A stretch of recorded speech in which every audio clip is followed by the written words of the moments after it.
ভোর তখন 3টে। হোস্টেলের এই নতুন রুমে দিশার প্রথম দিন, তাই সারা রাত ঘুম না আসার পর ভোরে একটু চোখটা লাগে, কিন্তু হঠাৎই চোখ খুলে যায়, কিন্তু নড়তে পারছে না। উফ, আবার সেই বাজে অনুভূতিটা, শরীর তো নড়তেই চাইছে না।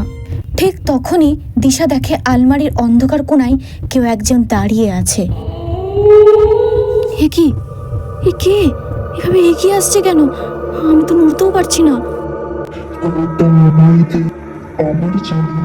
প্লিজ কাছে আসিস না, প্লিজ। তারপর হঠাৎই ঘোরটা কেটে যায়। খুব সকাল সকাল দিশার বান্ধবী এসে পড়ে ওর রুমে। আজ ভোরে একটা অদ্ভুত জিনিস ঘটেছে জানিস। তারপর দিশা ওর বান্ধবীকে সমস্তটা খুলে বলে। তুই শান্ত হ, ওটা স্লিপ প্যারালাইসিস।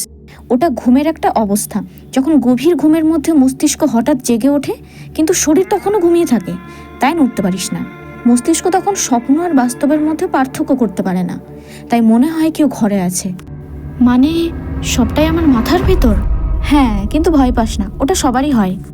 উফ, আমি কি যে ভয় পেয়ে যাই না, ওই সময়টা ভীষণ ভয় লাগে। এই আমি আসি, বুঝলি তো। দিশা আয়নার সামনে বসে ভাবছিল, সবটাই মাথার ভেতর।